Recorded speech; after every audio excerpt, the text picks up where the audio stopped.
One of the most misunderstood experiences among deeply empathetic people is the tendency to have very few friends, or sometimes none at all. Society often interprets this as a sign of social failure, awkwardness, or emotional isolation. But what if that interpretation is completely backward? What if, for many empaths, solitude is not the result of rejection, but the result of selection? We live in a culture that celebrates visibility.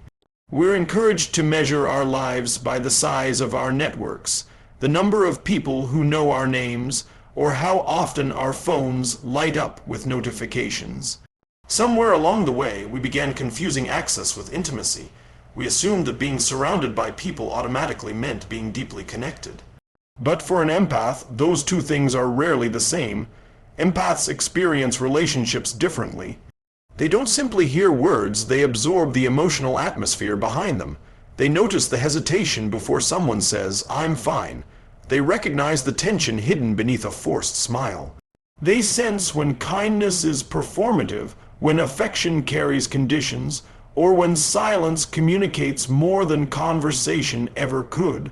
This heightened awareness is not a superpower in the romantic sense. More often, it is a responsibility. Every interaction carries emotional weight, and over time, that weight accumulates.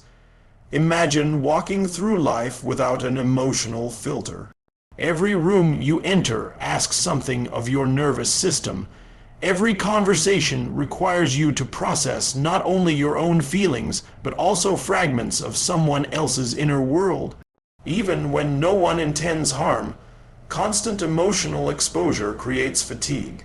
It's a form of exhaustion that rest cannot completely solve because the source isn't physical effort. It's continuous emotional engagement. This is why many empaths begin simplifying their social lives. Not because they dislike people, but because they recognize the cost of remaining endlessly available. They learn, sometimes painfully, that generosity without boundaries eventually becomes self-abandonment. Psychologically, this reflects something important.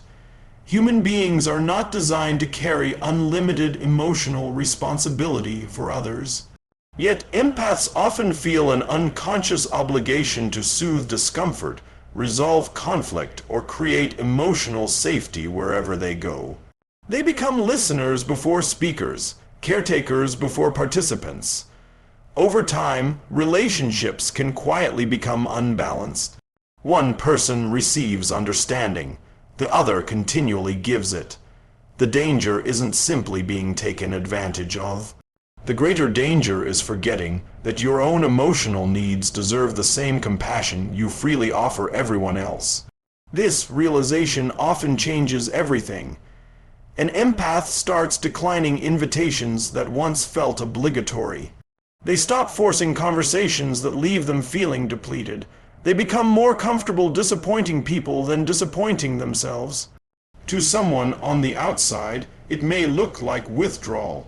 Internally, however, something very different is happening. They are reclaiming ownership of their emotional energy. There is also a philosophical dimension to this. Solitude has long been misunderstood because we confuse it with loneliness. Loneliness is the pain of being disconnected from meaningful relationship. Solitude is the choice to remain connected to yourself. One is absence, the other is presence.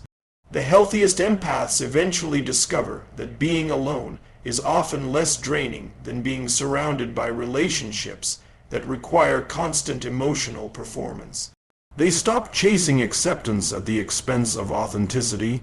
Instead of asking, "How many people want me around?" they begin asking a far more transformative question. Where can I be fully myself without shrinking to make others comfortable? That question changes the quality of every future relationship. Because once emotional safety becomes the standard, popularity loses much of its appeal. Superficial connections naturally fade. Performative friendships become difficult to tolerate. What remains is not emptiness, it is space. Space to think clearly, space to recover emotionally, Space to rediscover an identity that isn't built entirely around meeting everyone else's expectations. Ironically, this is often the moment when healthier relationships become possible, not because the empath has learned to love people less, but because they've finally learned to love themselves enough to stop confusing constant availability with genuine connection. Once an empath begins protecting their emotional energy, something else becomes impossible to ignore. It's not just that they spend less time with people, it's that they start seeing people differently. The conversations haven't changed, the faces are familiar. The words sound the same, but what they notice beneath those words becomes much harder to dismiss. Most human communication happens beyond language. We speak through pauses, shifts in posture, changes in tone, fleeting facial expressions, and the emotional atmosphere we create around us.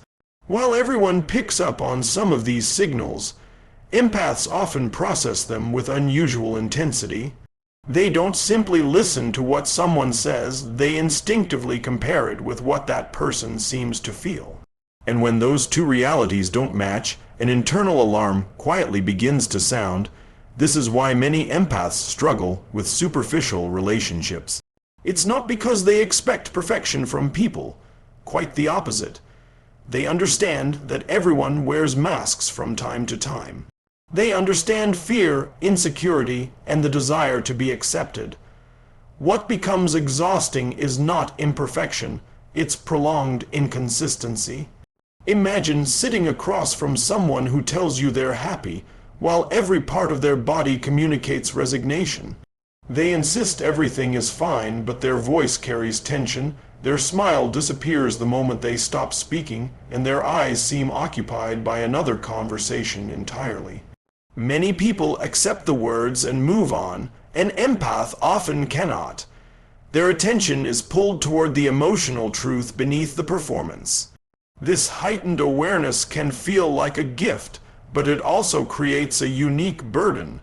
Because once you notice emotional incongruence, pretending not to see it becomes difficult. You begin recognizing relationships that operate through guilt instead of generosity.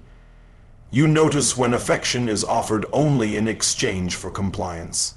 You sense when compliments carry hidden expectations, or when kindness appears only when someone needs something.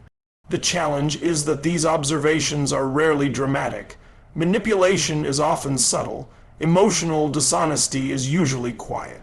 It hides in repeated patterns rather than isolated moments. That's why others may dismiss your concerns, saying you're overthinking or being too sensitive. But sensitivity is not always distortion. Sometimes it is simply a greater capacity to perceive patterns that others haven't yet connected. This doesn't mean every intuition is automatically correct. Empathy is powerful, but it should always be balanced with curiosity rather than certainty. One uncomfortable feeling is not proof of someone's intentions. However, when the same emotional signals appear repeatedly over time, they deserve attention rather than dismissal. Many empaths spend years questioning themselves instead of questioning unhealthy dynamics. They become experts at explaining away discomfort. Maybe I'm imagining it. Maybe they're just stressed. Maybe I'm expecting too much. While compassion is admirable, endless self-doubt can become another way of abandoning your own perception. Healthy discernment asks a different question. Instead of assuming someone is good or bad, it asks, does this relationship consistently leave me feeling respected, emotionally safe, and free to be myself? That question shifts the focus away from judging others and toward understanding your own experience. This is an important distinction because empaths are often vulnerable to relationships where they become emotional caretakers. Their ability to understand people deeply can attract individuals who are struggling, unavailable, or unwilling to take responsibility for their own emotional lives. Compassion slowly becomes obligation. Listening becomes rescuing. Support becomes sacrifice. eventually, something inside begins to resist. Not because the empath has become less caring, but because they recognize that understanding another person's pain does not require carrying it. You can acknowledge someone's wounds without making them your lifelong responsibility. You can care deeply without surrendering your peace. In fact, the healthiest relationships are built precisely on this balance, where empathy exists alongside accountability, where kindness does not erase boundaries, and where love is measured not by how much one person gives, but by how willing both people are to grow. As this awareness develops, an empath's social circle often becomes smaller again, but this time for a different reason. It's no longer simply about protecting energy. It's about refusing to build intimacy on emotional illusion. They stop investing in relationships that require constant guessing, emotional decoding, or endless second chances without meaningful change. Instead, they begin seeking something far rarer. People whose words, actions, and intentions move in the same direction. Because trust is never created by perfect behavior. It is created by consistency.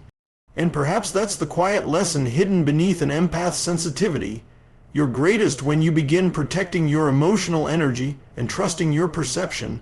Something remarkable starts to happen. The question slowly changes. Instead of wondering, why do I have so few friends? You begin asking, what kind of relationships are truly worth building?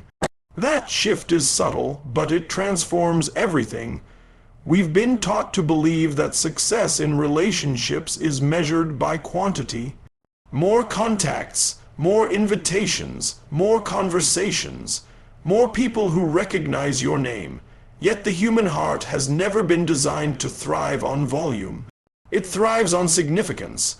One authentic connection can nourish us more deeply than dozens of relationships built on convenience, obligation, or appearance. This is where many empaths begin to understand that what once felt like a weakness is actually a quiet form of wisdom.